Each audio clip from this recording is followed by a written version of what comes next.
అదేంటి అంటే దక్షిణ భారతదేశంలోని ఒక ముక్కువార్ అనే ఒక కమ్యూనిటీ గురించి ఈరోజు మనం మహిళల గురించి ఈరోజు మనం మాట్లాడుకుందాం. మనందరికీ తెలుసు సముద్రంలో బతికే వాళ్ళు చాలా చాలా రిస్కులు తీసుకుంటూ ఉంటారు. మనకు వాళ్ళు చాలా ఇబ్బందులు పడుతూ ఉంటారు. అట్లాంటి ఒక ముక్కువార్ కమ్యూనిటీలో ఈ దక్షిణ భారతదేశంలోని తమిళనాడులో మీ అందరికీ తెలుసు, తమిళనాడులో ఆ కోస్టల్ బెల్ట్ ఏదైతే ఉందో, అంటే పాండిచ్చేరి కానీ చెన్నై నుంచి పాండిచ్చేరి వరకు ఆ కోస్టల్ బెల్ట్, ఆ తర్వాత తమిళనాడుకు చాలా పెద్ద కోస్టల్ బెల్ట్ ఉంది. అదే రకంగా ఆంధ్రప్రదేశ్ కూడా చాలా పెద్ద కోస్టల్ బెల్ట్ ఉంది. మనకు గుర్తుపెట్టుకోండి, మీరు ఎప్పుడైనా కానీ మనకు ఎట్లా ఉంటుందంటే ఏ సమాజమైనా కానీ మొదట్లో చూసినప్పుడు అది సమసమాజంగానే అవపడుతుంది. అంటే మంచిగాను, ఇప్పుడు మీరు దీక్షకుంట తీసుకున్నా, లేకపోతే ముక్కవలస సొసైటీ తీసుకున్నా, యాదవ్ కమ్యూనిటీ తీసుకున్నా, హైదరాబాద్ తీసుకున్నా, ఇండియాలో ఏ ప్రాంతం తీసుకున్నా మనం మొదటగా ఎట్లా అవపడుతుందండి? అది ఎట్లా అవపడుతుంది అంటే అది సాదాసీదాగానే మంచిగా ఉన్నట్టు అవపడుతుంది. కానీ మనం మళ్ళొకసారి పునఃపరిశీలిస్తే కానీ దాంట్లో ఉండేటువంటి లైంగిక లింగము మరియు ఇండియన్ లింగ భేదాలు కానివ్వండి, క్లాస్ భేదాలు కానివ్వండి, రిలీజియస్ భేదాలు కానివ్వండి, కుల భేదాలు కానివ్వండి, ప్రాంతీయ భేదాలు కానివ్వండి, ఇవన్నీ అనేటివి మనకు అవపడుతూ ఉంటాయి. అంటే మనం ఏదైనా కానీ ఒక విషయాన్ని ఒక్కసారితోటి మనం ఒక దానికి రావడం అనేది చాలా చాలా తప్పు. అది మనకు మొదటి నుంచి మాల్నియోస్ని తీసుకున్నా, రాడ్క్లీ బ్రౌన్ని తీసుకున్నా, లేకపోతే మార్గరెట్ మీడ్ని తీసుకున్నా, ఆ తర్వాత వివియన్ పిచార్డ్ని తీసుకున్నా, వీళ్ళందరూ కూడా ఆద్యులు అని చెప్పుకోవచ్చు ఈ కమ్యూనిటీ స్టడీస్ని. వీళ్ళు చాలా ప్రభావవంతంగా ఎథ్నోగ్రఫిక్ అకౌంట్ని రివల్యూషనైజ్ చేయగలిగారు. ఈ రివల్యూషనైజ్ చేసిన తర్వాత వాళ్ళు ఒక పాత్వే చేశారు. మన సోషియాలజిస్టులకి, ఆంథ్రోపాలజిస్టులకి ఒక దారిని ఏర్పరిచారు అని మనం చెప్పుకోవచ్చు. ఎట్లాంటి వాళ్ళు వేసిన దారిలో ఈరోజు సోషియాలజీ కూడా నడుస్తుంది. అంటే సోషియాలజీ వీళ్ళందరికీ కూడా రుణపడి ఉందని మనం చెప్పుకోవచ్చు. అంటే అట్లా మనం స్త్రీల గురించి మాట్లాడుకుంటున్నాము, మనం సోషియాలజీ ఆఫ్ జెండర్ ఉంది మనకి, అత సోషియాలజీ ఆఫ్ ఉమెన్ ఉంది, లేకపోతే ఉమెన్ సోషియాలజీ ఉంది. ఇట్లా మనం కనుక చూస్తే ఒక సమాజంలో ఒక మేల్ గురించే చూస్తామా, ఒక కమ్యూనిజం గురించే మాట్లాడుకుంటామా, లేకపోతే వేరే ఫంక్షనలిజం గురించే మాట్లాడుకుంటామా? ఇట్లా కాకుండా మన స్త్రీలను కనుక చూస్తే, అంటే స్త్రీ సోషియాలజిస్టులు మనకు మొదటి నుంచి పెట్టుకున్నటువంటి యుగాంత రాసినటువంటి ఆమె కానీ, ఆ తర్వాత కల్పనా రాయ్ కానీ, ఇంకా చాలామంది ఫెమినిస్టు సోషియాలజిస్టులు వాళ్ళు ఈ జెండర్ ఓరియంటెడ్ స్టడీస్ అనేటివి వాళ్ళు చేయడం జరిగింది. అందులో భాగంగా మనం ఈరోజు కల్పనా రాయ్ గారు రాసినటువంటి ముక్కవర్ సొసైటీ అనే ఒక దాంట్లో వాళ్ళు, అది ఫిషింగ్ కమ్యూనిటీ, ఆ ఫిషింగ్ కమ్యూనిటీ అనేది తమిళనాడులో ఉంది.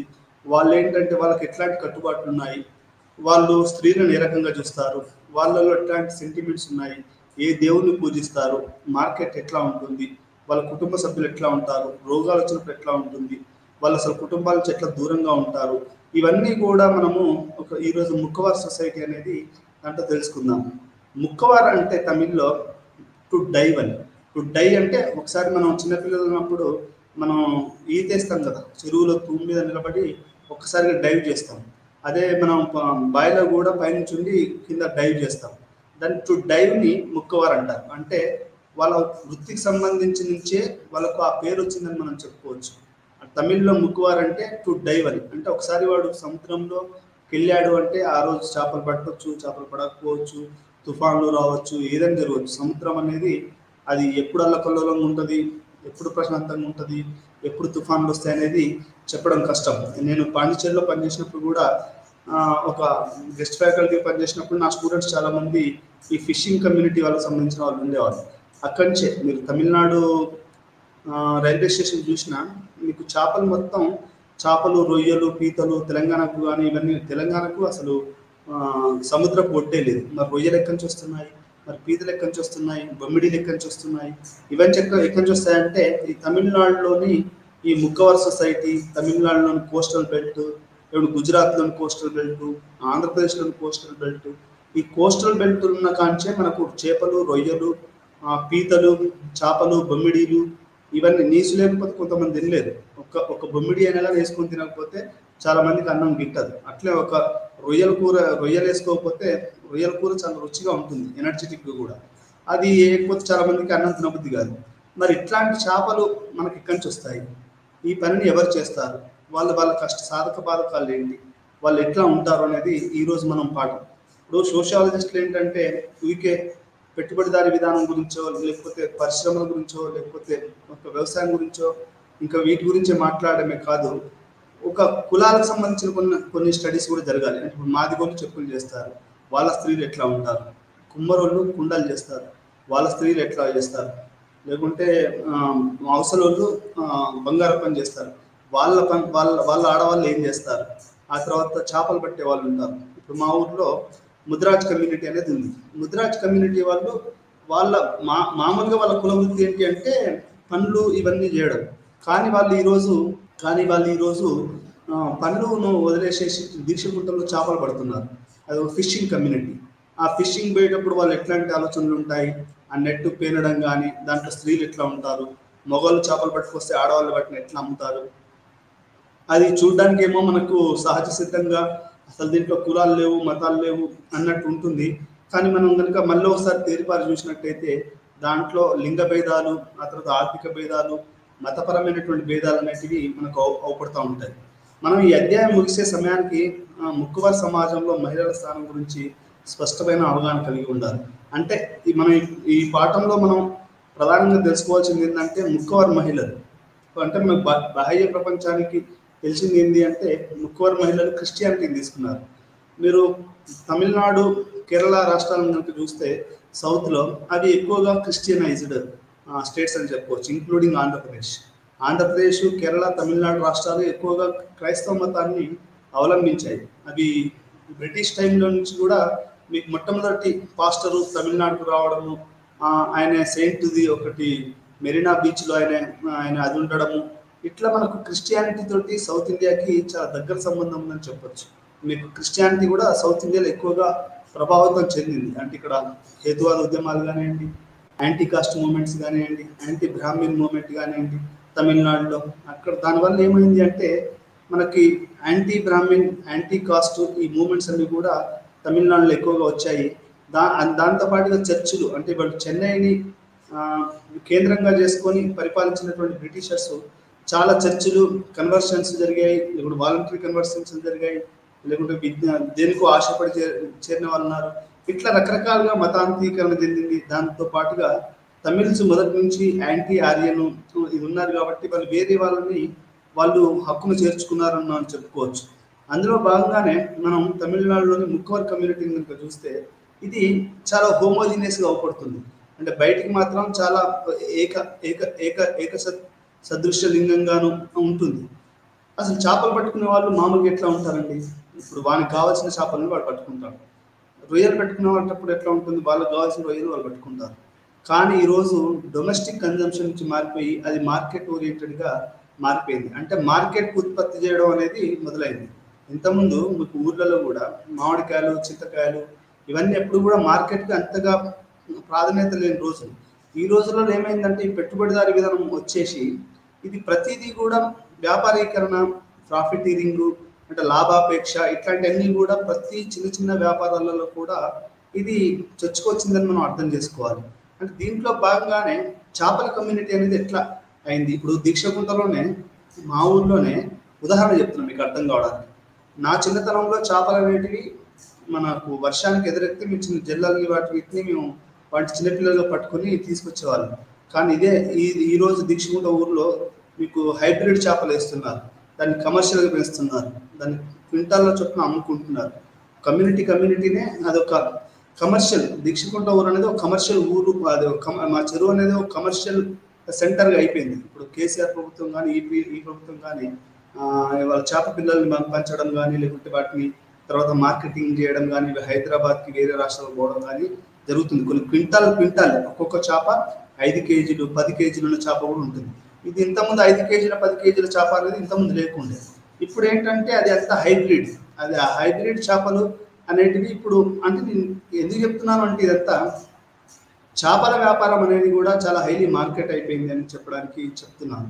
అంటే ఒక సాదాసీదా సహజంగా ఉండవలసింది మొత్తం సముద్రం కానీ, ఒక చెరువులు కానీ ఇవన్నీ కూడా చేపల వ్యాపారం ఏమైపోయింది అంటే అది ఒక కమర్షియలైజ్ అయిపోయింది, పెట్టుబడిదారి విధానంలో భాగం అయిపోయింది అని మనం చెప్పుకోవచ్చు.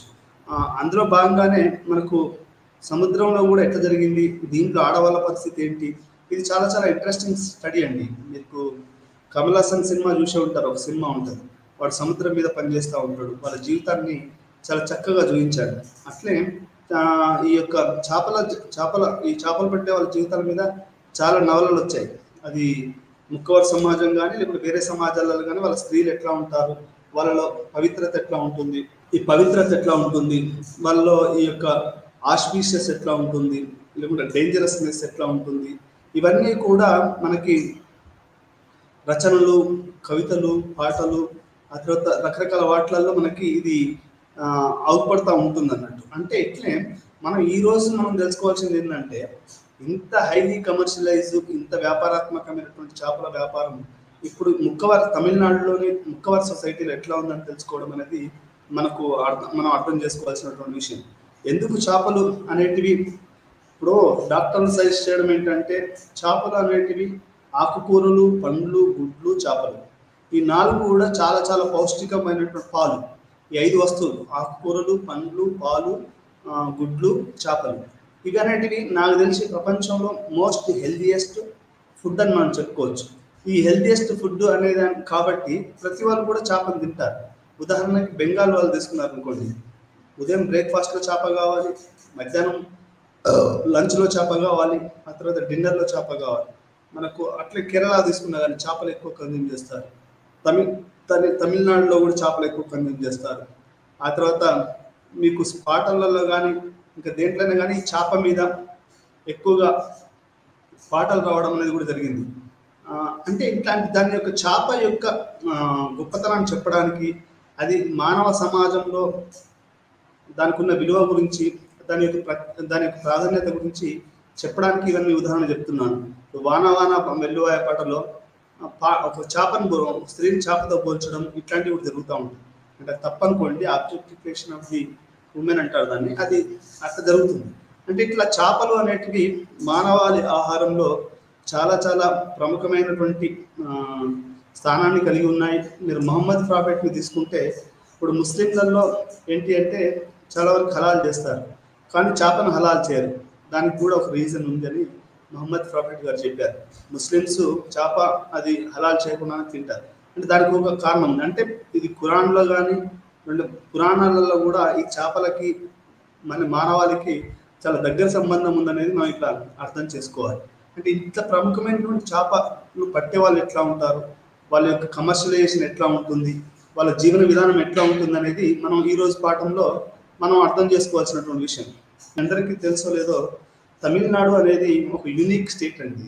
ఎట్లా అంటే భారతదేశంలోని కల్చర్కి తమిళనాడు కల్చర్కి చాలా తేడా ఉంది. వాళ్ళు ద్రవిడ కల్చర్ని నమ్ముతారు, సంగమ లిటరేచర్ని నమ్ముతారు, చాలామంది పోయట్స్ ఉన్నారు, రైటర్స్ ఉన్నారు, ఇంకా చాలామంది. అది ఒక మన తెలుగు రాష్ట్రాలలో కూడా అంతగా ప్రభావం లేదో కానీ సాహిత్యము, కళలు, ఆ తర్వాత కల్చర్ మీద తమిళోళ్ళకి చాలా చాలా ట్రెడిషనల్ భావాలని, సాంప్రదాయక భావాలు ఉన్నాయి.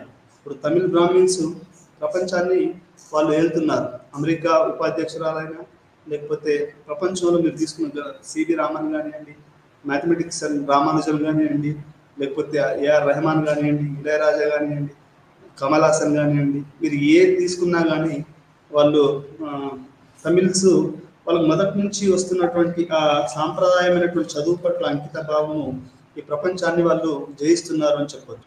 ఈ రకంగా తమిళనాడుకు ఉన్నటువంటి ఫిషింగ్ కమ్యూనిటీ, అంటే ఎక్కడ బ్రాహ్మణ డామినేషన్ ఉన్నా కానీ బీసీ కులాలు కూడా ఎక్కువగా ఉన్నాయి.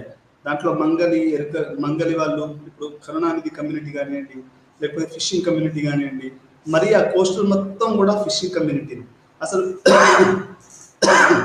నేను మొదటిసారి ఫిషింగ్ కమ్యూనిటీని చూసినప్పుడు నాకు ఏమనిపించిందంటే, వాడు తాగుడుకు అలవాటు పడిపోయి అక్కడ పడుకొని ఉంటారు. అంటే ఇండ్లలో కూడా పోరు, ఆ బీచ్లో అట్లే పడుకొని ఉంటారు. వాళ్ళని చూసినప్పుడు అసలు వీళ్ళని దళితులలో లేకపోతే ట్రైబల్స్లోనే కలిపితే బాగుండేది అనుకున్నాను. అంటే అంత పేదరికంలో ఈ యొక్క ఫిషింగ్ కమ్యూనిటీ అనేది ఉంది. వాళ్ళకి షెడ్లు కట్టించారు, కానీ ఆ షెడ్లు సరిగా వాడరు. ఆ తర్వాత వాళ్ళకు స్టోర్ చేయడానికి కూడా పెట్టారు, కానీ అవి కూడా సరిగా వాడరు. పేదరికం అనేది ఫిషింగ్ కమ్యూనిటీలో చాలా ఎక్కువగా ఉందని చెప్పొచ్చు. అంటే ఇది very dicey and risky business అండి. అంటే అన్ని రిస్కీలే ఉన్నాయి అనుకోండి, కానీ చేపలది మాత్రం ఇంకా రిస్క్ అని చెప్పొచ్చు. ఎందుకంటే సముద్రం మీద పోవడం అనేది అది హైలీ డేంజరస్. అది మనిషి మళ్ళీ వచ్చేంత వరకు చెప్పలేము. అట్లా అది మనకు ఈ చేపల అనేది చాలా రిస్క్ బిజినెస్ చాలా అనేది మనం అక్కడ అర్థం చేసుకోవాలి. అయితే ఇట్లాంటి చేపలు బట్టి సమాజానికి చేపలను అందించే ఈ ముక్కవర్ సమాజం అనేది అంటే టు డైవ్ అనేది తమిళ్లో దాని మీనింగ్ అనేది ఇక్కడ అర్థం చేసుకోవాలి. అయితే ఇక్కడ మన కల్పన రాయ్ గారు ఒక పని చేశారు. ఈ ముక్కవర్ సమాజం ఈ మనం బస్సులో కనుక ఈ ఊర్లను చూడాలి, ఇక్కడ పోవాలి అంటే బస్సులో కూర్చుంటే బస్సులో పోతా ఉంటే మనకు అందమైన ఒక ఒక డెల్టా ఏరియా రావడము, దాంట్లో ముక్కవర్ స్త్రీలు ఎక్కడం బస్సులలో, ఆ బస్సులు ఎక్కి వాళ్ళు కొంత దూరం ప్రయాణించిన తర్వాత ఒక టౌన్కి వెళ్ళి వాళ్ళు బిజినెస్ చేయడము, ఇక్కడ అన్నీ కూడా అక్కడ వాళ్ళు వ్యాపారం చేయడము, ఇదంతా కూడా ఒక బ్యూటిఫుల్గా మనకు కల్పనా రాయ్ గారు ఎక్స్ప్లెయిన్ చేయడం అనేది జరిగింది.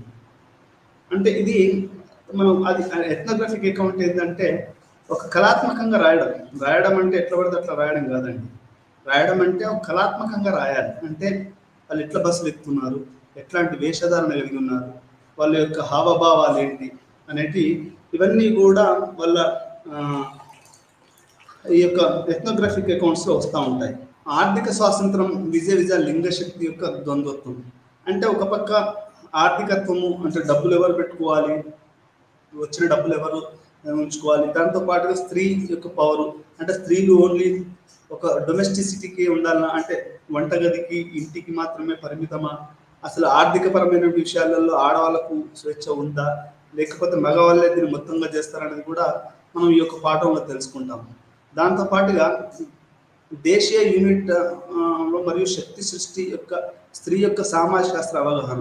అంటే ఒక మొత్తంగా శక్తి అంటే ఒక స్త్రీని ఎట్లా శక్తిగా చూస్తారు, అది సామాజిక శాస్త్రంలో మనం ఎట్లా అర్థం చేసుకోవాలి, శక్తి రూపాన్ని అనేది కూడా మనం ఇక్కడ అర్థం చేసుకోవాలి. మీకు తెలుసో లేదో కరుణానిధి గారు ఒక సినిమాకు స్క్రిప్ట్ రాశారు. ఆ స్క్రిప్ట్ ఏంటంటే it's all about women as a empowered entity. అంటే ఒక స్త్రీ శక్తి అనేది స్త్రీ అనేది ఒక శక్తి స్వరూపం. ఆ శక్తి స్వరూపం అనేది ఎట్లా మనం ఇక్కడ ఈ కమ్యూనిటీలో ఎట్లా ఉంది అనేది మనం అవగాహన చేసుకోవాల్సినటువంటి అవసరం ఉంది. ఎథ్నోగ్రఫీలు సమాజాన్ని అధ్యయనం చేయడానికి చాలా ఆసక్తికరమైన విండో. అంటే ఈ ఎథ్నోగ్రఫీ అనేది మన సమాజాన్ని ఒక కిటికీ తీసి ఆ కిటికీలో కొంచెం చూస్తున్నటువంటి, ఇప్పుడు రవీంద్రనాథ్ ఠాగూర్ కనుక పోస్ట్ ఆఫీస్ అని ఎట్లయితే రాశాడని కిటికీ తీసేసి ఆ పోస్ట్ మ్యాన్ రావడము, తీయడము, టపాలు అందరికి ఇవ్వడము, ఎట్లయితే మనకు రవీంద్రనాథ్ ఠాగూర్ యొక్క ఢాగ్గర్ అని రాశాడు, ఇక్కడ మనకు ఎథ్నోగ్రఫీస్ అనేవి కూడా మన సోషియాలజిస్టులకి ఆ తర్వాత ఆంథ్రోపాలజిస్టులకు ఒక ఢాగ్గర్ లాంటి అన్నట్టు. అంటే ఎక్కడెక్కడ ఎవరెవరు ఏంటున్నారు, ఏం చేస్తున్నారు, ఎట్లా ఉన్నారు, వాళ్ళ ఆడవాళ్ళు ఎట్లా ఉన్నారు, వాళ్ళ సమాజం ఎట్లా ఉంది అనేది ఒక ఆసక్తికరమైనటువంటి విండో అన్నట్టు, ఒక ఇంట్రెస్టింగ్ విండో. ఇది తీవ్ర వివరణాత్మకంగా ఎథ్నోగ్రఫీలు పరిశోధకుడు కనిపించే ప్రపంచాన్ని పాఠకుడిని సృష్టించేలా చేస్తాయి. పరిశోధకుడు కనిపించే ప్రపంచాన్ని పాఠకుడు సృష్టించేలా చేస్తాయి. అంటే ఒక ఎథ్నోగ్రఫర్ తన ఎథ్నోగ్రఫిక్ అకౌంట్ రాస్తే అది చదివే వాళ్ళకి ఏంటంటే వాళ్ళు ఆ సమాజంలోకి తీసుకెళ్తారు. ఈ ఎథ్నోగ్రఫర్ ఏం చేస్తారంటే నవలలిస్టులు కానీ సినిమా వాళ్ళు ఏం చేస్తారంటే మనల్ని ఆ 3 గంటల పాటు ఆ నవల చదువుతున్న సేపు కానివ్వండి, ఆ సినిమా చూస్తున్న సేపు కానివ్వండి, మనకి ఏం చేస్తారు అంటే మనకు ఆ ప్రపంచంలోకి మనల్ని విహరింపజేస్తారు. అప్పుడు విహరింపజేసినప్పుడే ఆ రచయిత కానీ వాళ్ళు సక్సెస్ అయిందని మనం చెప్పుకోవచ్చు. కల్పనా రాయ్ చేసిన పని ఇలానే చేసింది. ఆమె కూడా ఏం చేసిందంటే ఈ ముక్కవర్ సమాజం అనేది నేను కూడా ఫస్ట్ ఎథ్నోగ్రఫీస్ మనం పాఠాలు చెప్పాలి అన్నప్పుడు నాకు కూడా అంటే ఒక కొత్త ఆశ, ఆ తర్వాత ఒక కొత్త ఊపిరి కూర్చున్నట్టు అనిపించింది నాకు. ఎందుకంటే ఒక కొత్తది ఏదో నేర్చుకోబోతున్నాము, మనం ఏదో కొత్త ప్రపంచాన్ని చూడబోతున్నాము అని అనిపించింది నాకు మొట్టమొదటిసారిగా. ఈ ఎథ్నోగ్రఫీస్ ఈ సిరీస్ ఈ పాఠాలు మనం మొదలుపెట్టినప్పుడు నాకు నిజంగానే అది నిజమే అనిపించింది.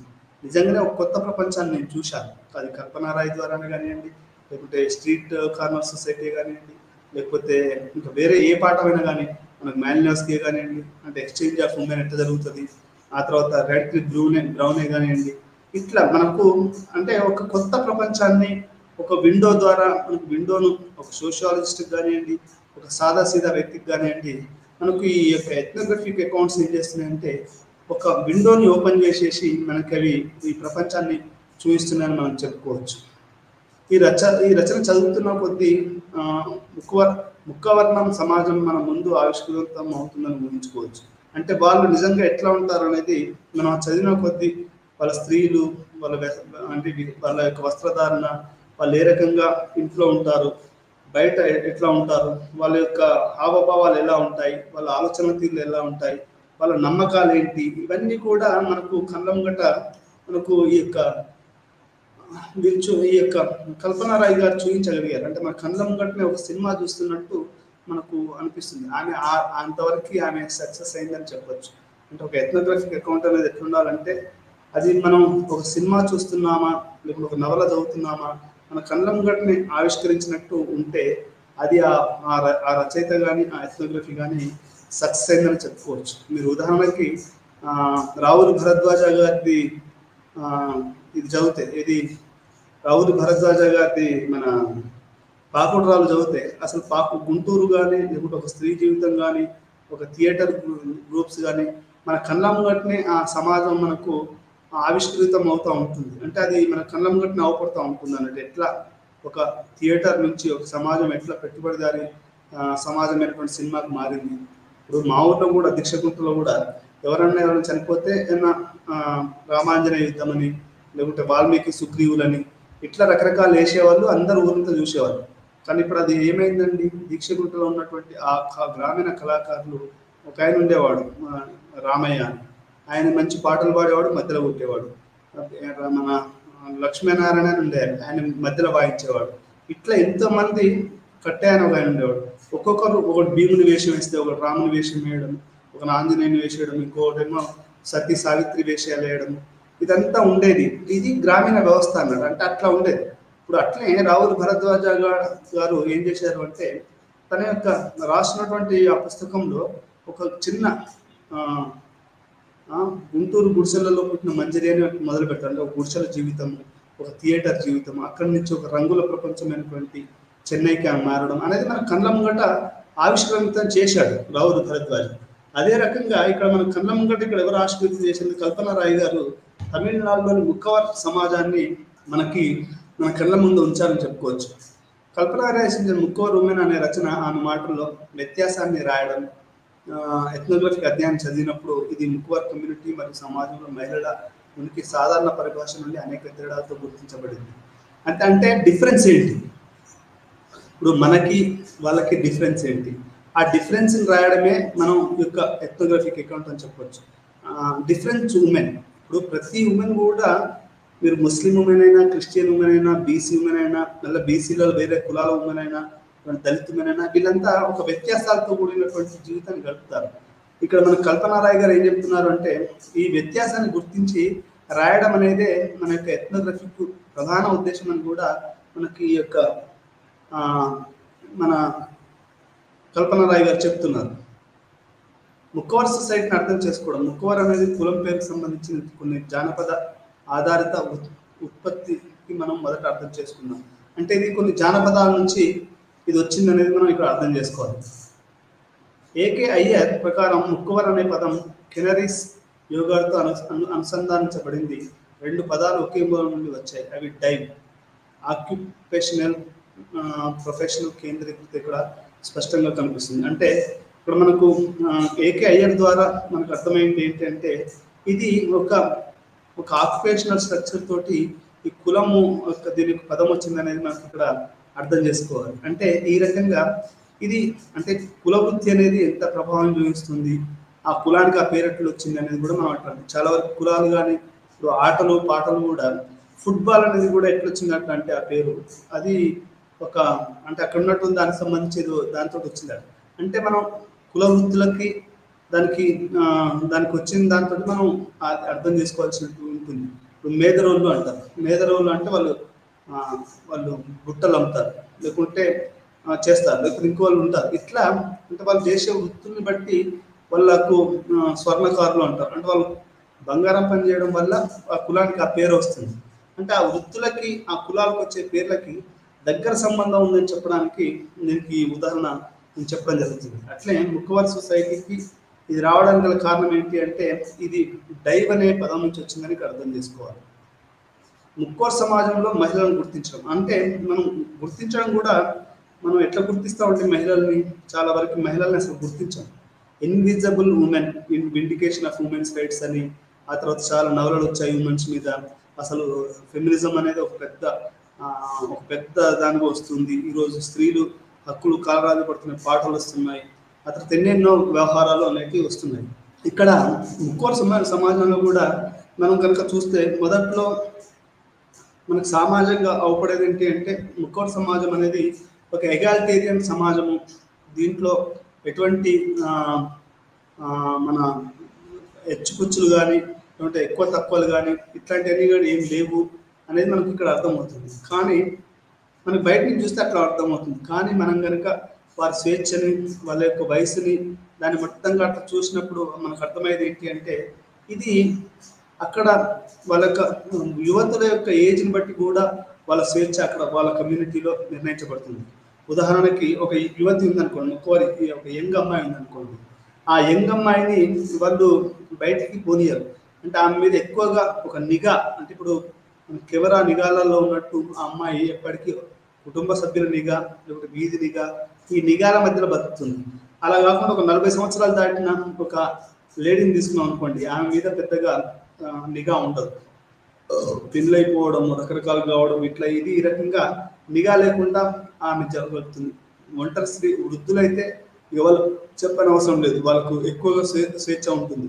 అంటే ఇక్కడ స్త్రీ స్వేచ్ఛ కూడా వాళ్ళ యొక్క వయసును బట్టి వాళ్ళకి స్వతంత్రాలు వచ్చాయనేది మనం ఇక్కడ అర్థం చేసుకోవాలి. ముక్కోర్ సొసైటీలో కూడా యంగ్ అమ్మాయిల్ని చాలా కంట్రోల్డ్గా చూడడం, ప్రతి సమాజంలో కూడా మనం మార్గరెట్ మీడ్ దాంట్లో కూడా చదువుకున్నాం కదా. అంటే ఎట్లాంటి యంగ్ అనేసరికి చాలా అండి అందరి కళ్ళన్నీ వాళ్ళ మీదనే ఉంటాయి. అంటే అది అడోలసెన్స్ నుంచి అడల్ట్హుడ్కి రావడం కానివ్వండి, లేకపోతే ఆ ఏజ్లో మన కవితలు కూడా వచ్చాయి, చాలా స్త్రీవాద కవితలు వచ్చాయి. నేను చిన్నపిల్లగా ఉన్నప్పుడు చిన్నపిల్లవులే అని, ఆ తర్వాత నేను పెద్ద పెరిగిన తర్వాత నువ్వు పెద్ద పెరిగావు బయట సమాజం అని అంటుందని, ముసలిదాని అయిన తర్వాత ముసలిదాని ఏం చేస్తావు అన్నారు అని అంటారు. అంటే ఇట్లా మనకి ఏమర్థం అవుతుంది అంటే ముక్కోర్ సమాజంలో స్త్రీల స్వేచ్ఛ వాళ్ళ యొక్క వయసును బట్టి ఉంటుందని చెప్పొచ్చు. చిన్నపిల్లలకు ఒక రకమైన స్వేచ్ఛ, యువతులకి అంటే అప్పుడే మెచ్యూర్ అయిన వాళ్ళకి ఒక రకమైన స్వేచ్ఛ, 40 సంవత్సరాలు అయిన వాళ్ళకి ఒక రకమైనటువంటి స్వేచ్ఛ, పెళ్ళయి భర్త చనిపోయిన వాళ్ళకి ఇంకో రకమైనటువంటి స్వేచ్ఛ, ముసలి వాళ్ళకి ఇంకో రకమైన స్వేచ్ఛ. అంటే ఏజ్ని బట్టి ఇక్కడ స్వేచ్ఛాస్వతంత్రాలు ముక్కోర్ సొసైటీలో ఉన్నాయనేది మనం ఇక్కడ అర్థం చేసుకోవాలి. 40 ఏళ్ళు పైబడిన స్త్రీలు వితంతువులు చాలా స్వేచ్ఛగా ఉద్యమిస్తారు. అంటే ఎక్కువగా వీళ్ళు స్వేచ్ఛగా ఉంటారు 40 ఏళ్ళు పైబడిన వాళ్ళని అర్థం చేసుకోవాలి. వాస్తవానికి చాలామంది పురుషులు బహిరంగ ఆకాశం కింద బీచ్లో నిద్రపోతారు మరియు వాళ్ళ ఇల్లు చాలాసార్లు తిరిగి రారు. ఇప్పుడు బహిరంగ సభ నేను కూడా పాండిచేరిలో చూసినప్పుడు ఏమర్థమైందంటే ఆ బీచ్లో ఎర్ర టెండర్లలో ఒక్కోసారి నీళ్లు దొరకకుండా చచ్చిపోతారా అనిపిస్తుంది. ఆ ఇసుకంతా ముఖం మీద ఇట్లా పెట్టుంటాడు, జుత్తు అంటే ఎట్లా ఉంటుంది, అక్కడంతా చెత్త ఉంటుంది.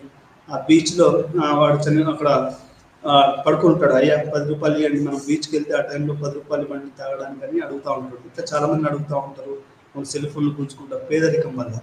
వాళ్ళు ఏంటంటే ముక్కోర్ సొసైటీ కానీ బీచ్లో పనిచేసే వాళ్ళు కానీ ఎక్కువ మంది ఏమవుతారు అంటే ఈ తాగుకు అలవాటు పడతారు. ఎందుకంటే రిస్కీ, హ్యూమిడిటీ ఎక్కువ ఉంటుంది. మనకి ఎట్లా ఉంటుంది పాండిచేరి, చెన్నై ఈ సముద్రపు ఈ ప్రాంతాలన్నీ ఏంటంటే ఇప్పుడు మన హైదరాబాద్లో మనకు అంతగా వేడి హ్యూమిడిటీ ఉండదు, కానీ అక్కడ మనకి ఎక్కువగా వేడి హ్యూమిడిటీ ఉండి ఎనర్జీ లాస్ అవుతూ ఉంటుంది అన్నట్టు. అంటే చాలా మనం ఎన్నిసార్లు 2-3 సార్లు స్నానం చేయవలసి ఉంటుంది. అంటే ఇట్లాంటి పరిస్థితులలో వారు ఉంటారు. వారు వినోదము, సోమర్థనం యొక్క మార్గాలు కూడా స్పష్టంగా కనిపిస్తాయి. పూరి గుడిసెలు వేశారండి తాగడానికి. నేను స్టన్ అయిపోయాను. అంటే సముద్రం పక్కనే పూరి గుడిసెలు ఉంటాయి, ఇట్లా అంటే 2 ఇట్లా చాప ఉంటాయి. మనం ఎప్పుడో నా చిన్నప్పుడు చూసేవాళ్ళం. అక్కడ బీర్లు, బ్రాండ్లు అన్నీ ఉంటాయి. ఏమైనా కానీ తాగడము, వినోదం చేయడం కూడా మనకు చాలా స్పష్టంగా అవపడుతుంది. వారు విలేజ్ స్క్వేర్, కళ్ళు దుకాణము, నీడ ఉన్న తోటలను స్వేచ్ఛగా తరలించవచ్చు. అంటే వీరు మగవాళ్ళంతా మీకు టీ బంక్ దగ్గర, మందు దుకాణాలలో, విలేజ్లలో, పబ్లిక్ స్పేసెస్, పాన్ షాపులు లేకుంటే మందు షాపులు, ఇక్కడ మొత్తం ఈ యువత వాళ్ళు ఎక్కువగా ఉంటారని మనం అర్థం చేసుకోవాలి. వీళ్ళు ఎందుకు ఇట్లా ఉంటారు అంటే మనం వీళ్ళకు ఆడవాళ్ళేమో డొమెస్టిసిటీ, మగవాళ్ళేమో ఈ ఈ యొక్క సముద్రానికి పోవడము, చేపలు పట్టడము వీటి మీద ఉంటారు. యాక్సెస్ చేయవచ్చు. మరియు కోల్చేటిపతి పట్టణంలో ఉన్న సినిమా హౌస్లు లేదా టీ షాపులు కూడా సందర్శించవచ్చు. అంటే ఈ మగవాళ్ళు ఏంటంటే చేపలు పట్టంగానే ఆ చేపల్ని ఆడోళ్ళకి ఇస్తారండి. ఆ ఆడోళ్ళు ఏం చేస్తారు అంటే వాటిని మార్కెటైజ్ చేయడము, రకరకాలుగా చేయడం అనేది జరుగుతూ ఉంటుంది. సంక్షిప్తంగా బహిరంగ వేదికలు అన్నీ బహిరంగంగా మరియు సులభంగా వారికి అందుబాటులో ఉంటాయి. అంటే ఈ రకంగా మీకు టీ షాపులు, మందు షాపులు, వీధులు ఇవన్నీ కూడా మగవాళ్ళకి ఎక్కువగా అందుబాటులో ఉంటాయి. ఇది చాలా అరుదుగా బహిరంగ ప్రదేశాల్లో ప్రవేశించే లేదా చుట్టూ తిరిగే మహిళలకు పూర్తి విరుద్ధంగా ఉంటుంది. అంటే అదే ఆడపిల్లలు అనుకోండి, ఇది పూర్తిగా విరుద్ధం. మందు షాపులు కానివ్వండి, మగవాళ్ళంతా మందు షాపులో ఉంటారు, మగవాళ్ళంతా టీ షాపులో ఉంటారు, లేకుంటే ఇంకా రోడ్ల మీద ఉంటారు, సినిమా థియేటర్లలో ఉంటారు. అంటే ఆడపిల్లలు కూడా వస్తారు అనుకోండి సినిమా థియేటర్కి. కేరళలో ఒక ఆడవాళ్ళు ఏం చేశారంటే, మగవాళ్ళు ఎందుకు వెళ్ళాలి, మేము కూడా మందుకెళ్ళి అది తాగుతామని చేసేసి వాళ్ళు తాగితే అది పెద్ద ఇష్యూ అయిపోయింది కేరళలో. అంటే అది పెద్ద ఛాలెంజింగ్, అంటే feminist challenging of male patriarchy. అది వాళ్ళు స్వేచ్ఛ. అంటే ఇప్పుడు మనకు ఫారిన్లో చూస్తాం ఆడవాళ్ళు మగవాళ్ళు ఒకే దాంట్లో కూర్చొని తాగుతుంటాం. మన కేరళలో కానీ ఇండియాలో కానీ అది ఎందుకు లేదు అంటే, మన వాళ్ళు ఆడవాళ్ళని ఒక కుటుంబానికి వాటికి మాత్రమే చేశారు అని ఇక్కడ అర్థం చేసుకోవాలి. మహిళలు మరియు పవిత్ర ఉనికి. అంటే ఈ పవిత్రత అనేది మహిళలకు ఆపాదించబడ్డదండి. ఎట్లా అంటే మనం గుర్తుపెట్టుకోండి, మరీ ముఖ్యంగా ఇప్పుడు ఈ పవిత్రత అనేది ఎట్లా ఉంటుంది అనేది కూడా ఇక్కడ మనం అర్థం చేసుకోవాలి. ఉదాహరణకి ముక్కవర సమాజంలో ఒక అమ్మాయి పుష్పవతి అయిందనుకోండి, అంటే మెన్స్ట్రుయేషన్ అయిందనుకోండి. ఫస్ట్ మెన్స్ట్రుయేషన్ అయినప్పుడు బ్లడ్ వస్తే దాన్ని ఒక పవిత్ర కార్యక్రమంగా భావిస్తారు. ఎట్లా అంటే ఫంక్షన్స్ చేయడము, ఒక ఆస్పీషియస్గా భావిస్తారు. ఈ మధ్యలో మా ఊర్లో కూడా నేను నా చిన్నతనంలో ఎప్పుడు చూడలేదండి.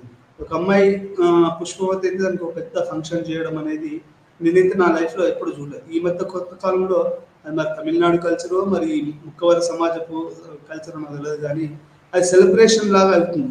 డబ్బులు ఉన్నా లేకపోయినా అది ఏం చేస్తున్నారు అంటే ఒక పెద్ద ఫంక్షన్ చేయడము, అందరిని పిలవడం, భోజనాలు పెట్టడం, బట్టలు పెట్టడం, ఇది ఒక కొత్త అదిగా జరుగుతుంది.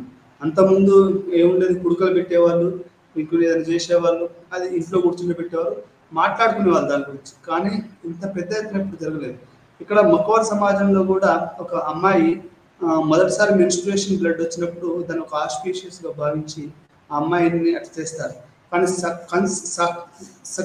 సక్సిసియంట్ మెన్స్ట్రుయేషన్ని అది పెద్దగా భావించరు. అప్పుడు సెక్లూజన్ ఉంటుంది.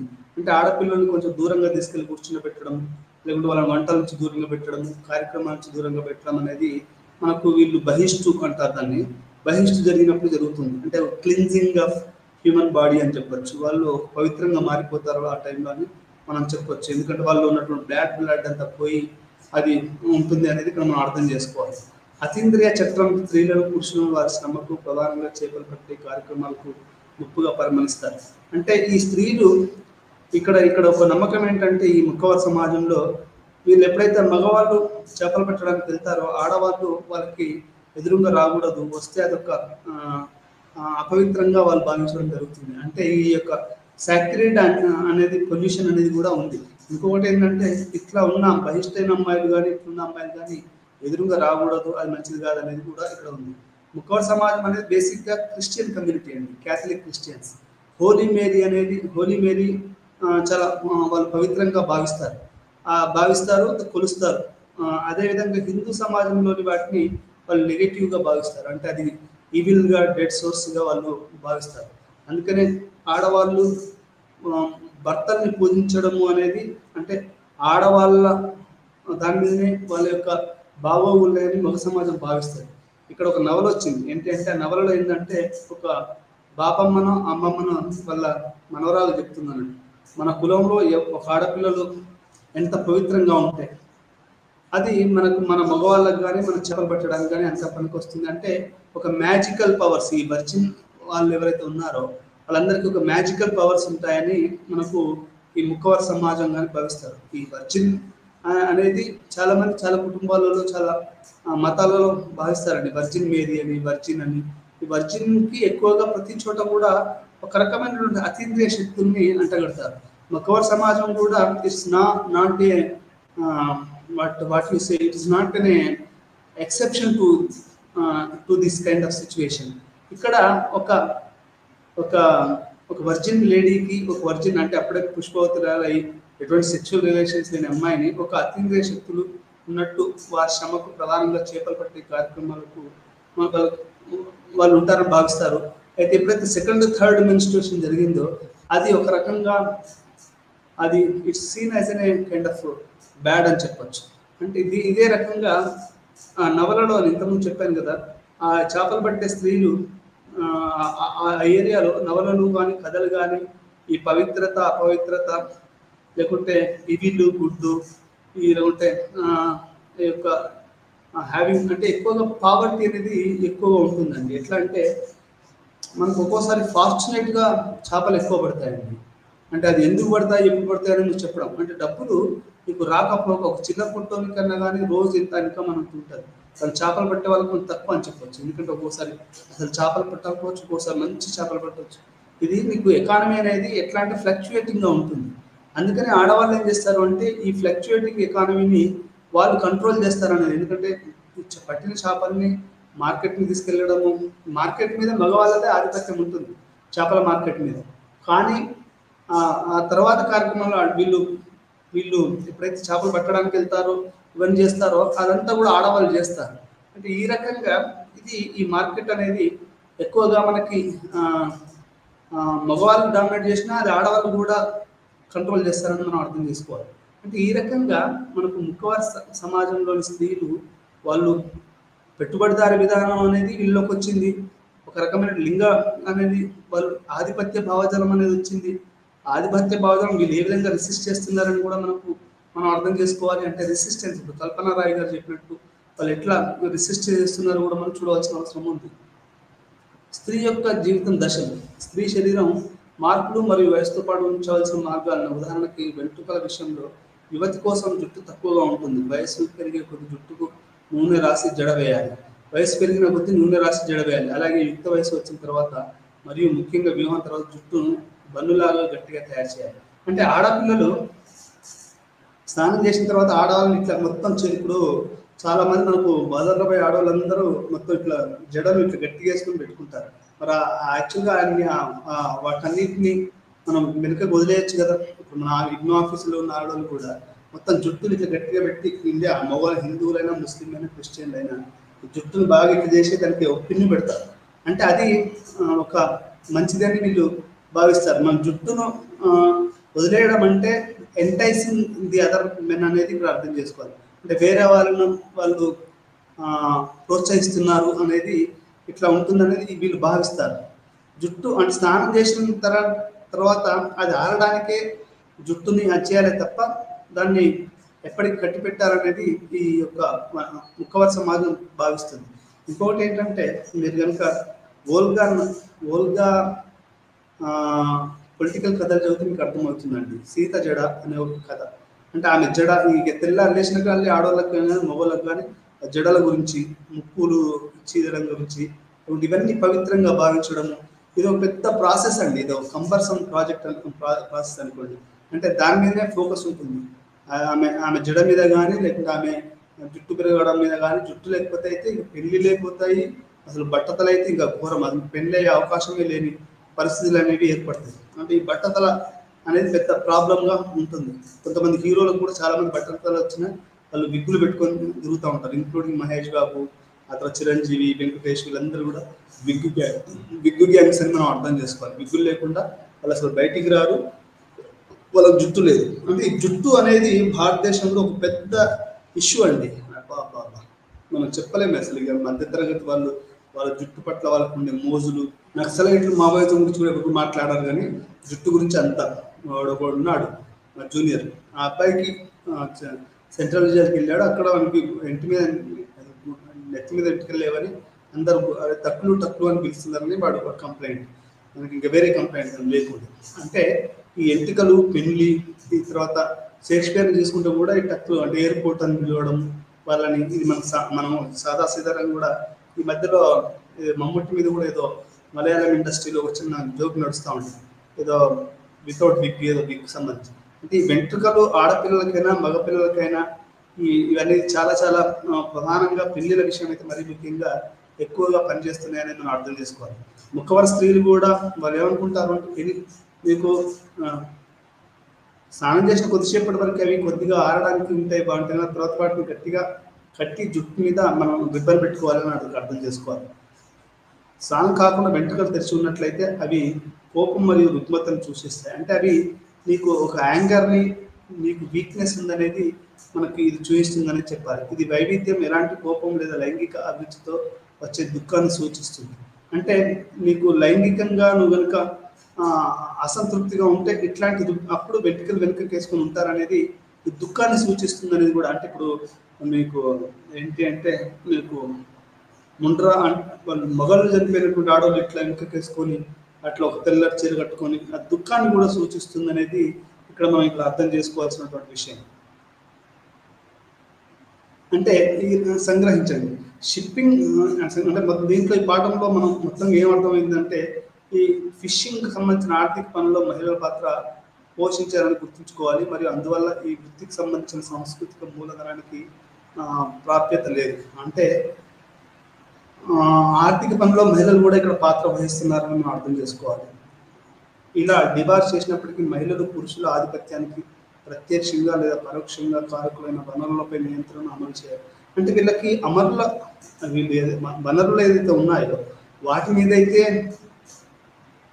ఉందండి, ఏంటంటే వాటి మీద ఉంది, ఏంటి మనకు పట్టు ఉంది. కాకపోతే ఏంటంటే వీళ్ళు ఆధిపత్యానికి గురవుతున్నారు. వనరులపై ఆధిపత్యం ఉన్నప్పటికీ వీళ్ళు లింగ వివక్షతకు గురవుతున్నారు అనేది ఇక్కడ వీళ్ళు చెప్పవలసిన విషయం. వృత్తి కారణంగా పురుషులు ఎక్కువ కాలం భూమికి దూరంగా ఉండవలసి వస్తుంది. మరియు మృత్సకర సమాజంలో ఉత్పత్తి మరియు పునరుత్పత్తికి తాత్కాలిక మధ్య స్త్రీలు మధ్యవర్తులు అవుతారు. అంటే ఈ యొక్క మృత్సకర సమాజంలో ఉత్పత్తి మరియు పునరుత్పత్తి అనే దాంట్లో ఇది స్త్రీ పురుషుల మధ్యలో ఇది ఎక్కువగా ఒక రకమైనటువంటి సంబంధాన్ని కలిగి ఉందనేది ఇక్కడ మనం అర్థం చేసుకోవాలి.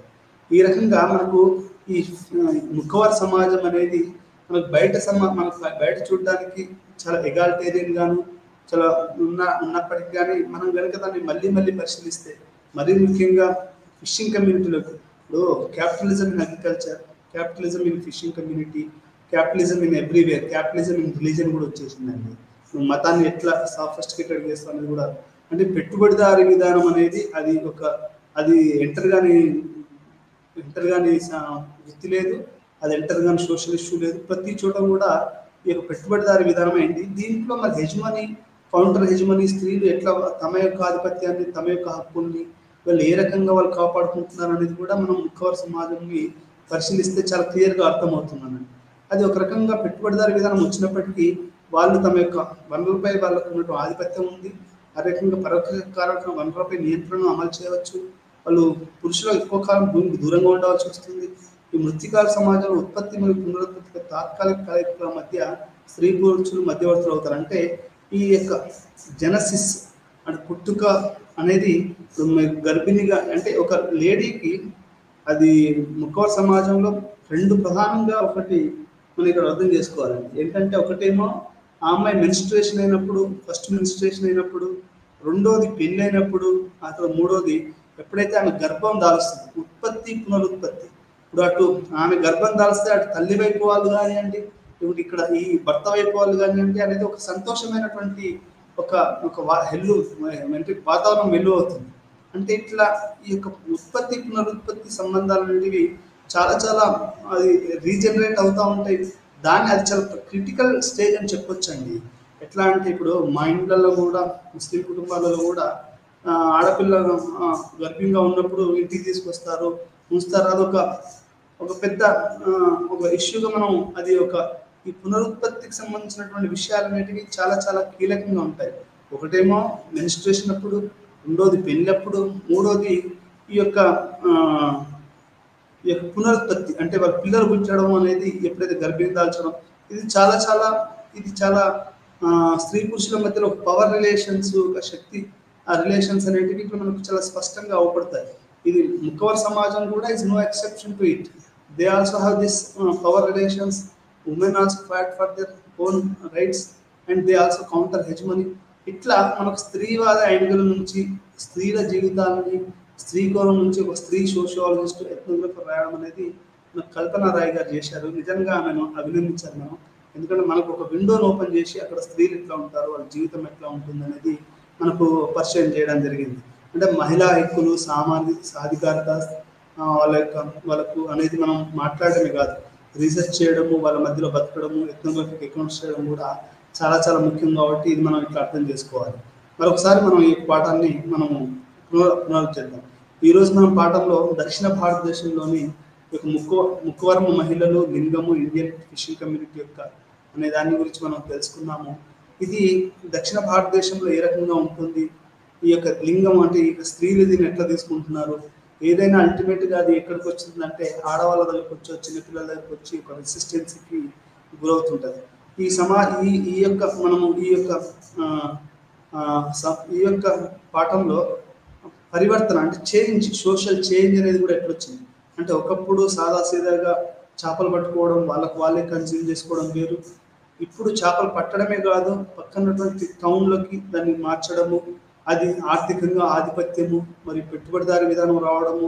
ఇప్పుడు మీకు నార్మల్ బోట్ నుంచి మరా బోట్లు వచ్చాయి. మీకు మమ్ముట్టి సినిమాలు కానివ్వండి, లేకపోతే మోహన్ లాల్ సినిమాలు కానివ్వండి, చాలా చాలా ఉంటాయి ఈ ఫిషింగ్ కమ్యూనిటీ మీద. కమల్ హాసన్ కూడా, ఎందుకంటే అదంతా ఆ ఏరియా అంతా అట్లాంటిది. కాబట్టి మీకు ఈ మామూలు బోట్లు పోయి మీకు మర బోట్లు వచ్చాయి.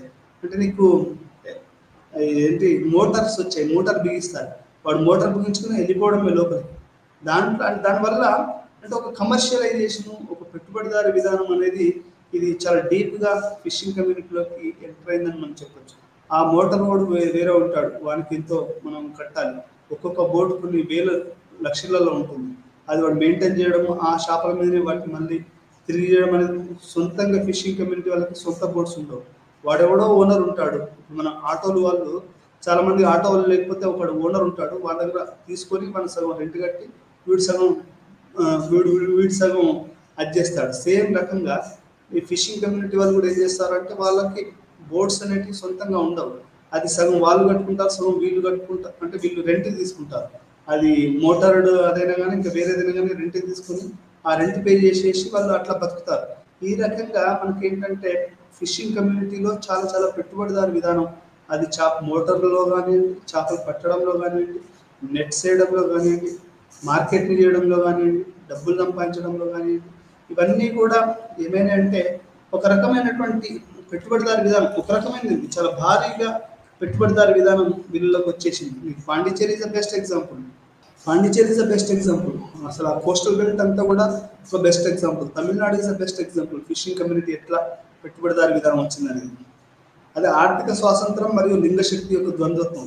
అంటే ఒక పక్క ఎకనామిక్ ఇది మనకు అది ఉంది, అట్ ద సేమ్ టైం మనకు ఈ యొక్క లేడీస్ వీళ్ళ యొక్క శక్తి రూపం ఎట్లా మారుతుంది, వాళ్ళు ఎట్లా ఇప్పుడు చదువుకున్న ముక్కో నాకు తెలిసి ఇంటర్మీడియట్, డిగ్రీ, పిహెచ్డీ చేసిన వాళ్ళు అంటే వాళ్ళు తక్కువ ఉండొచ్చు. ఎందుకంటే ఒక అబ్బాయి ఉండేవాడు శ్రీకాకుళం నుంచి, అన్న మా దగ్గర నుంచి ఈ తక్కువ ఉన్నారన్న, మా దగ్గర నుంచి తక్కువ ఉన్నారన్న, ఈ యొక్క ఫిషింగ్ కమ్యూనిటీ మీకు చేసిన వాళ్ళు ఎవరైనా చేస్తే చెప్పండి అని చెప్తుండేవాడు. అతను ఇప్పుడు ఆంథ్రోపాలజికల్ సొసైటీ ఆఫ్ ఇండియాలో జాబ్ వచ్చి వెళ్ళిపోవడం జరిగింది. అంటే ఈ ఫిషింగ్ కమ్యూనిటీ అనేది చాలా చాలా పేదరికము, తాగుడు, పద్మశాలి కమ్యూనిటీ కానివ్వండి, ఫిషింగ్ కమ్యూనిటీ కానివ్వండి, ఒక రకమైనటువంటి పేదరికంలో ఉంటారు. చాలా రకమైన పేదరికంలో ఉంటారు వాళ్ళు. ఇప్పుడు మా ప్రొఫెసర్ ఈశ్వరయ్య గారు వాళ్ళ మిస్సెస్ కూడా ఆమె ముదిరాజ్ కమ్యూనిటీ అంటే ఫిషింగ్ కమ్యూనిటీ. నువ్వు ఒక రకమైనటువంటి పేదరికంలో ఉంటారు. నేను ఓబీసీ రిజర్వేషన్ గురించి మాట్లాడినప్పుడు కూడా మనకు మా ఊరు ఫిషింగ్ కమ్యూనిటీ వాళ్ళు దళితుల కంటే కూడా వెనుకబడి ఉన్నారు. అంటే వాళ్ళకి భూములు లేవు, మేకలు గాయడము, పనులను చేయడము, చేపలు పట్టడం, పేదరికం చాలా ఎక్కువగా ఉంది. భూములేమో లేవు, దళితులకు ఉన్నన్ని భూములు కూడా లేవు, గౌడ్లకు ఉన్నన్ని భూములు కూడా లేవు. అంటే ఈ ఫిషింగ్ కమ్యూనిటీలో పేదరికము, దానికి ఒక సరైనటువంటి ఇన్కమ్ లేకపోవడము, ఇట్లా రకరకాలుగా జరుగుతుంది. అదేవిధంగా ముఖ్యవర సమాజం కూడా ఒక ఆర్థిక స్వాతంత్రం మరియు లింగ శక్తి యొక్క ద్వంద్వత్వం అనేది ఉంది. మా ఊర్లో ఒక అమ్మాయిని ఇప్పుడు ఎట్లా ఉంది అంటే చాలా మంది పేదరికం వల్ల లేకపోతే రకరకాల కారణాల వల్ల ఈ యొక్క ముదిరాజ్ కమ్యూనిటీ అమ్మాయిలు దళిత అమ్మాయిలు ముదిరాజ్ అబ్బాయిని చేసుకోవడము, పద్మశాలి అమ్మాయిని ఇట్లా చేసుకోవడం అనేది ఇది జరిగిపోతూ ఉంది. అంటే ఇక్కడ మనం రెండు విషయాలు అర్థం చేసుకోవాలండి. ఆ కమ్యూనిటీ పేదరికము, ఆర్థిక స్వాతంత్రము, అక్కడ లింగశక్తి, వాళ్ళు చదువుకున్నటువంటి వాళ్ళ చదువులు, ఇవన్నీ కూడా ఒక సమాజాన్ని చేసేటప్పుడు మనకు డిటర్మైన్ చేస్తాయి. మనకి అదేవిధంగా దేశీ యూనిట్ అనుమానం మరియు శక్తి శక్తి సృష్టి యొక్క స్త్రీ యొక్క సమాజశాస్త్ర అవగాహన. అంటే మొత్తంగా మనం సొసైటల్గా ఈ ఆడవాళ్ళని ఎట్లా అర్థం చేసుకోవాలి, వాళ్ళ యొక్క శక్తి రూపం ఏంటి, వాళ్ళు ఎంతవరకు పైకి రాగలుగుతారు, వాళ్ళు ఏ రకంగా కౌంటర్ చేస్తున్నారు హెజ్మనీని అనేది కూడా మనం ఈ పాఠంలో తెలుసుకున్నాం. ఎథ్నోగ్రఫీని సమాజాన్ని అర్థం చేయడానికి చాలా ఆసక్తికరమైన విండో. తీవ్ర వివరణాత్మకంగా మరియు వివరణాత్మకంగా ఎథ్నోగ్రఫీ పరిశోధకుడు కనిపించే ప్రపంచాన్ని పాఠకుడికి సృష్టించేలా చేస్తాయి. అంటే ఇవి మనకి ఒక పాఠకునికి ఒక అద్భుతమైనటువంటి ఒక టెక్స్ట్ని ఇవి వదులుతాయని చెప్పచ్చు. కల్పన రాయి చేసిన పని ఇలానే చేసింది. ఇలా చదివిన కొద్దీ మనకు ఈ ముక్కవర్ సమాజం యొక్క ఆవిష్కృతం అవుతుంది. నాకు తెలిసి ముక్కవర్ సమాజంలో చాలామంది మహిళలు కూడా ద్రవిడ స్కిన్ అంటే బ్లాక్ స్కిన్ ఒక రకమైనటువంటి దాన్ని కలిగి ఉంటారు. అయితే వాళ్ళు క్యాథలిక్లకు మారడం వల్ల అది కొంచెం మార్పులు వచ్చుంటాయేమనేది కూడా మనం ఇక్కడ అర్థం చేసుకోవాల్సినటువంటి విషయం. Writing difference is the one of the most important aspect of the మనకు ఈ యొక్క ఎథ్నోగ్రఫీని అర్థం చేసుకోవచ్చు. ఈ సమాజంలో ముఖవరం అనేది డైవ్ అంటే మనం ఈతేసేటప్పుడు కనుక ఎట్లా జంప్ చేస్తామో అట్లాంటి పదం నుంచి వచ్చింది అనేది మనం ఇక్కడ అర్థం చేసుకోవాలి. ఆక్యుపేషనల్ అంటే ఈ కుల వృత్తి నుంచే వీళ్ళకి కులానికి ఆ పేరు వచ్చింది. ఇప్పుడు అవసరాలను బంగారం పనిచేసే వాళ్ళని అవసరాలని, కమ్మరి పనిచేసే వాళ్ళని కమ్మరోళ్ళని, కుండలు చేసే వాళ్ళని కుమ్మరోళ్ళని. అంటే ఈ వృత్తి అనేది ఈ వృత్తి చేయడం వల్లనే ఆ కులానికి ఆ పేరు వచ్చింది అనేది మనం అర్థం చేసుకోవాలి. చాలా వరకు ఆర్టిజాన్ కమ్యూనిటీస్కి ఇప్పుడు అవి ఆ పేరు ప్లస్ కుమ్మరోడు, కుండని చేస్తే కుమ్మరోడు అయిపోయాడు. ఆ తర్వాత బంగారం పని చేస్తే అవసరాలు అయిపోయారు, అవసరాలు అంటారు. అంటే మన కమ్మరి మన కంసాలి అంటే మన ఇనుము ఇవన్నీ చేస్తే కంసాలి వాడు అయిపోయాడు. అంటే ఏదైనా కానీ వృత్తిని బట్టి ఆ కులానికి ఆ పేరు వస్తుంది అనేది మనం అర్థం చేసుకోవాలి. ముఖవర్ సొసైటీ ఆల్సో సేమ్ వే. వాళ్ళు ఏంటంటే ఎప్పటికి సముద్రంలో చేపలు పట్టడం వల్ల దాన్ని ముఖవర్ సమాజంగా మనకు వచ్చింది. వీళ్ళు ఎక్కువగా క్రిస్టియన్స్, క్యాథలిక్ క్రిస్టియన్స్ మేరీ మాతని ఒక పవిత్రమైనగా చూస్తారు. ఇక్కడ ఒకటేంటంటే స్త్రీల యొక్క స్వచ్ఛత దాని మీదనే మగవాళ్ళ యొక్క జీవితం ఆధారపడి ఉన్నది ఇక్కడ మనం అర్థం చేసుకోవాలి. దాన్ని ఎక్కువగా నమ్ముతారు. అదే రకంగా ఈవిల్ హిందూ గాడ్స్ని ఒక రకమైనటువంటి డెవిల్స్గా వాళ్ళు భావిస్తారు. అన్ఫార్చునేట్ థింగ్స్ అనేది వాళ్ళు దాంట్లో భావిస్తారు. ఇంకోటి వీళ్ళు చేపలు పోయేటప్పుడు కానీ ఇంకేం కానీ ఆడవాళ్ళు ఎదురు రారు. ఎందుకంటే వాళ్ళకి ఏమి జరిగితే అంటే అసలు చిన్నగా అటు నుంచి నడిచిపోవడానికి కూడా వాళ్ళు ఇష్టపడరు. ఎందుకంటే మగవాళ్ళు వేటకు పోతూ ఉంటారు, చేపల వేటకు వెళ్తూ ఉంటారు. కాబట్టి అది జరిగే అవకాశం ఉంది. అంటే ఈ పవిత్రత అపవిత్రత ఇది ఒక వీళ్ళ ఆడవాళ్ళ దాని మీద ఆధారపడి మగవాళ్ళ జీవితం ఉంది అనేది వీళ్ళు ప్రధానంగా నమ్ముతారని మనకు అర్థం చేసుకోవాలి. ముఖ్య సమాజం స్త్రీలు ఎక్కువగా గృహ సంబంధాన్ని పరిమితం చేయబడ్డారు. బయటకు వచ్చినప్పటికీ వారు పురుషులని భౌతిక దూరాన్ని పాటిస్తారు. వాళ్ళు బయటకు వస్తే మాత్రం భౌతిక దూరాన్ని పాటిస్తారు. అంటే మగవాళ్ళు వేరు, ఆడవాళ్ళు వేరు. ఈ మొత్తం దూరం మరియు స్వేచ్ఛ అనేది స్త్రీల వయసు మరియు వారి వైవిక స్థితిని బట్టి ఉంటుంది. అంటే వాళ్ళు ఎంత క్లోజ్గా ఉంటారు, ఎంత దూరంగా ఉంటారు అనేది వాళ్ళ వయసును బట్టి ఉంటుందని మనకి అర్థం చేసుకోవాలి. పెళ్లి కాని యువతులు చాలా కఠినమైన నిఘాను ఎదుర్కొంటారు. అంటే పెళ్లి కాని కఠినమైన నిఘా అంటే కైండ్ ఆఫ్ హాలీవుడ్ స్టైల్లో ఉంటుంది అనుకోండి. వాళ్ళకి ప్రతిదీ నిఘా ఉంటుందని మనం అర్థం చేసుకోవాలి. 40 పైన పడిన వాళ్ళకి స్త్రీలకి వితంతులకి చాలా స్వేచ్ఛ ఎక్కువగా ఉంటుందని మనం అర్థం చేసుకోవాలి. ఎక్కడైనా కానీ ఊళ్ళో ముసలికి వయసు పైబడ్డ వాళ్ళకి స్వేచ్ఛ ఎక్కువ ఉంటుంది. అది యంగ్ అమ్మాయిలు 16, 17, 18 సంవత్సరాల ఉన్న అమ్మాయికి చాలా చాలా కఠినమైనటువంటి కఠినమైన నిఘా ఎదుర్కొంటారని మనం ఇక్కడ అర్థం చేసుకోవాలి. వాస్తవం చాలామంది పురుషులు బహిరంగంగా ఆకాశం కింద బీచ్లో నిద్రపోతారు. బహిరంగ ఆకాశంలో దాంట్లో నిద్రపోతూ ఉంటారు. నేను కనుక ఉస్మానియాలో చదువుతూ అట్లే నిద్రపోతూ ఉంటాను. ఇట్లా వాళ్ళు బహిరంగంగా నిద్రపోతారు. వారి పన్ను విధుల ద్వారా వారి పనికి సమర్థించుకోవాల్సిన అవసరం లేదు. వారి వినోదం మరియు సోమర్థనం మార్గాలు కూడా స్పష్టంగా కనిపిస్తాయి. వారి సోమరిపోతులు కూడా ఉంటారు. ఒకసారి చేపల పోతే మళ్ళీ వారు చేపలు పోవడానికి ఇష్టపడరు. వాళ్ళు ఎప్పుడో కనుకోడు. అంటే సోమరితనం కూడా ఒక పార్ట్ ఆఫ్ విలేజ్ స్క్వేర్, కళ్ళు దుకాణాలు, ఆ తర్వాత ఇవన్నీ కూడా స్వేచ్ఛగా తరలించవచ్చు మరియు యాక్సెస్ చేయవచ్చు. వీళ్ళందరూ కూడా ఈ పబ్లిక్ ప్రాంతాలలో ఉంటారు. ఆ తర్వాత ఆడపిల్లలు ఇళ్లలో ఉంటారు. సినిమా హౌస్లు, టీ షాపులు, బహిరంగ వేదికలు, రాజకీయ నాయకులు, ఇక వీళ్ళ పేదరికాన్ని చేసుకుని ప్రతి ఓడు వీళ్ళని దోపిడీ చేసుకుందామని చూసేవాడే. ఇట్లా వాళ్ళు దోపిడీ చేసుకుంటారు. దోపిడీ చేసుకుని వాళ్ళని అట్లా ఇంకా పేదరికంలోనే ఉంచడం జరుగుతుంది. మహిళలు మరియు పవిత్రత ఉనికి అంటే ఈ మహిళలను ఇంతకుముందు చెప్పినట్టు ఒక అతీంద్రియ శక్తులు అంటే మరియు వర్జిన్ స్త్రీలకు అతీంద్రియ శక్తులు ఉన్నట్టు వీళ్ళు భావిస్తారు. ఇది వాళ్ళు మరీ అర్థం చేసుకోవాలి. రకరకాల దశలు ఉంటాయి. జుట్టును స్నానం చేసినప్పుడు వాళ్ళు కొంచెం సేపు మాత్రమే పెట్టాలి, తర్వాత దాన్ని జుట్టు అడ్జస్ట్ పిన్ కొట్టుకోవాలనేది వాళ్ళు అర్థం చేసి చెప్తారు. చివరిగా వీళ్ళు ఆర్థికంగా మహిళలు పాత్ర పోషించాలని గుర్తుంచుకోవాలి.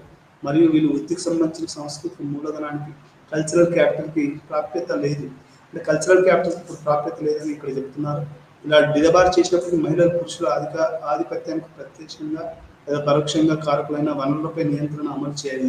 అంటే వీళ్ళు పబ్లిక్ స్పేస్లో లేకపోయినా ఈ ఆడవాళ్ళకి ఈ యొక్క వనరులపై నియంత్రణ ఉందనేది మనం అర్థం చేసుకోవాలి. ఇంతటితో మనం అంటే ఈ యొక్క కులంలో స్త్రీలు ఆధిపత్యము, పెట్టుబడిదారు విధానం ఏ రకంగా ఉంది అనేది మనం ఈరోజు ఈ పాఠంలో తెలుసుకుందాం. మరొక పాఠంలో మళ్ళీ ఒకసారి వెళ్తాం. అప్పుడు నమస్కారం ఉంటారు.